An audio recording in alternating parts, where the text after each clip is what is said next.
अगर तुझे मेरी लाइफ में वापस रहना तो तुझे पापा के साथ में निकाह करना पड़ेगा और उनके साथ में हस्बैंड वाइफ जैसे रहते हैं उस तरह से रहना पड़ेगा। तो वो तुझे तलाक देंगे, फिर तू वापस मेरे से निकाह कर सकती है। इनके चाचा है, उन्होंने ऐसे ही धोखे से अपनी बीवियों को छोड़ा था, क्योंकि मैंने मतलब मोबाइल में औरतों की फोटोज वगैरह देखी, न्यूड पिक्चर्स वगैरह देखी थी।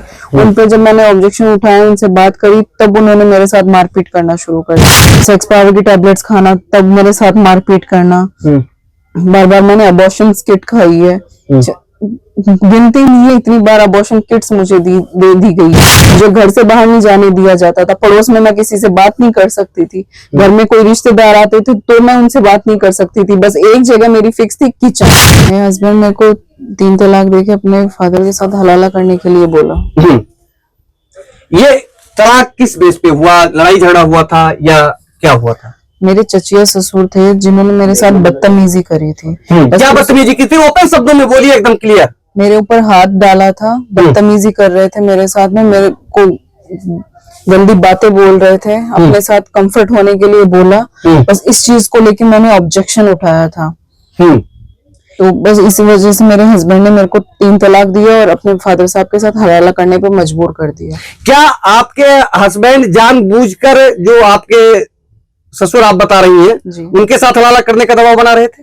हाँ, नहीं, अपने फादर के साथ हलाला करने के लिए मेरे को बोल रहे थे वो। जब आपको ये सारी चीजें पता चली तो आप अब वकील साहब के पास आई। इससे पहले वहां पे पुलिस में या कहीं गई थी? पुलिस स्टेशन में गई थी, लेकिन वहां पे मेरी रिपोर्ट दर्ज नहीं होने दी उसने।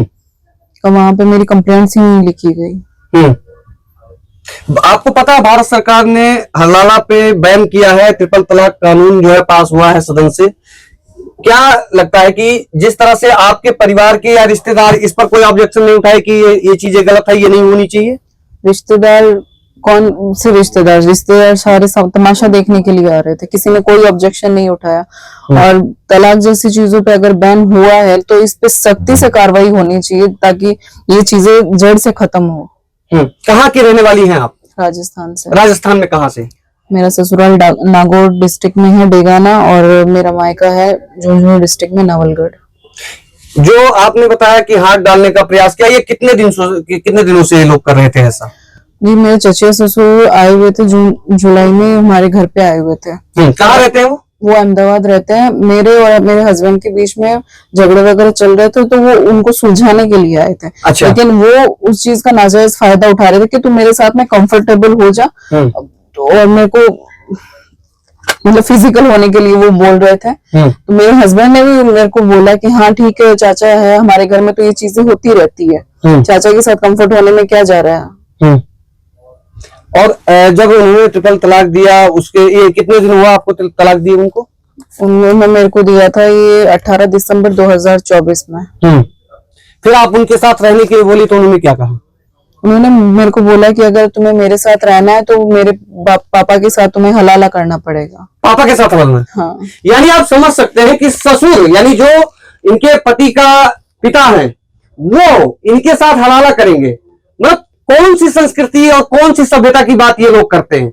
जो कानून सदन से पास हो गया है, जो कानून भारत सरकार ने पूर्ण बहुमत से पास किया है, आज उस कानून को ये लोग आईना धत्ता दिखा रहे हैं। मतलब आप समझ सकते हैं, इस महिला की पीड़ा समझ सकते हैं कि पति के सामने, पति का जो पिता यानी इसका ससुर, वो इसका हलाला करेगा और उस हवाले को वो स्वीकार करेंगे।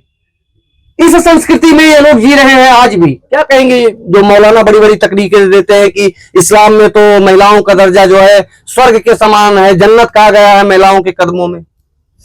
वो कहा गया है, लेकिन इस चीज को आज अपनाता कोई नहीं है। वो सिर्फ औरतों को पैर की जूती समझते हैं, एक खेती समझा हुआ है।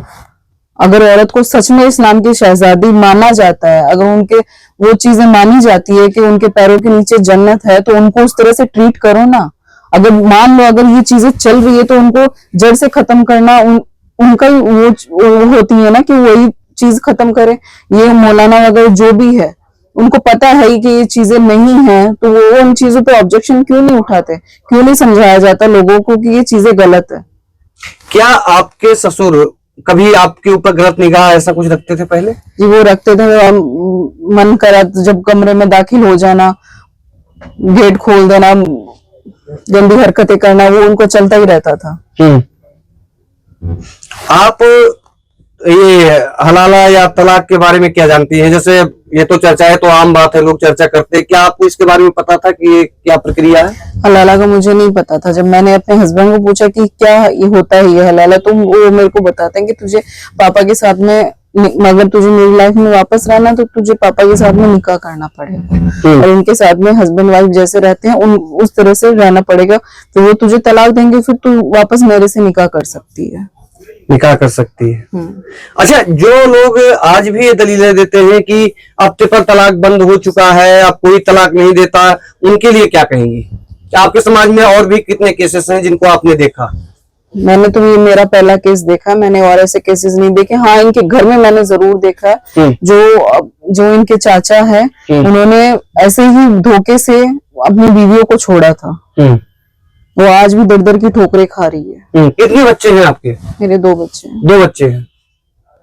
आज उन बच्चों की स्थिति क्या है?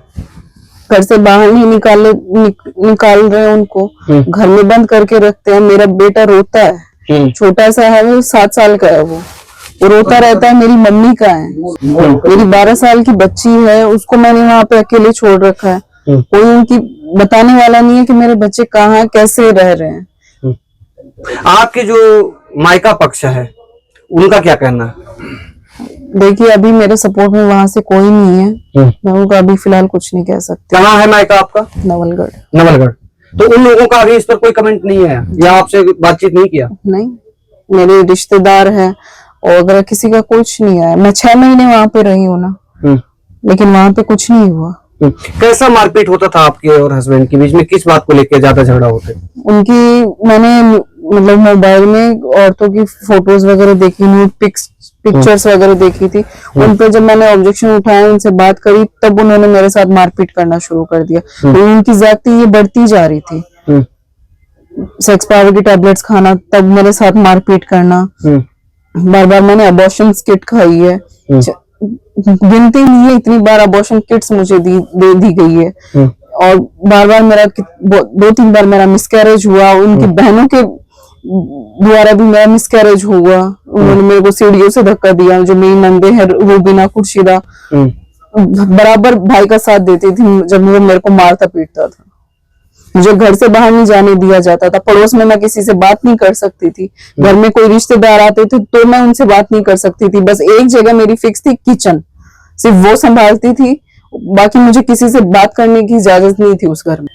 आप समझ सकते हैं कि एक महिला की पीड़ा आप समझ सकते हैं कि मतलब मजहब के अंदर कितनी गंदगी भरी हुई है। उसको मैं दिखाना चाहता हूँ कि अननेचुरल करना, पावर की गोलियां खा के करना, उसके बाद में बार बार अबॉर्शन कराना, बार बार ये सारी चीजें उस मजहब को आईना दिखा रही हैं, जो जिसकी ढोल पीटते हुए आपको टीवी चैनलों पे तमाम मौलाना मिल जाते हैं कि महिलाओं के, हमारे यहाँ तो औरतों के पैरों के नीचे जन्नत है। ये तमाम बड़ी बड़ी बातें करते हैं, लेकिन सच्चाई क्या है? सच्चाई वो आप यहाँ देखिए कि पति तलाक देता है, ससुर हलाला करेगा, उसके बाद में जो उनके रिश्तेदार आते हैं वो भी जो है शारीरिक संबंध बनाने का प्रयास करते हैं।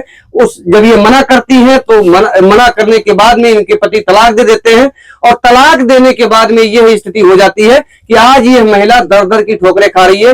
ये तो एक जो दिल्ली के वकील साहब है, जिनके चैम्बर में मैं अभी बैठा हूं, भला हो इनका कि जो ये महिला इनके पास आ गई, जिससे यह केस अब लड़ने के बाद में हो सकता है कि इसको न्याय मिल जाए। लेकिन यह जो मजहब की काली सच्चाई है, इससे पर्दा उठना बहुत जरूरी है। ऐसे एक नहीं, अनगिनत महिलाएं हैं जो आज दर दर की ठोकरें खा रही हैं। तमाम महिलाओं के केस पेंडिंग हैं। तमाम महिलाएं जो केस नहीं कर पाती हैं, डर के मारे स्वयं के अपने घरों में ये ज्यादती सह रही हैं। क्या कहना चाहेंगी मुस्लिम महिलाओं से और जो भी है? उनसे यही कहना चाहूंगी, अपनी आवाज उठाए और ये जो प्रथा चल रही है, कम से कम इनसे बाहर निकले और अपनी इज्जत और आबरू बचाए।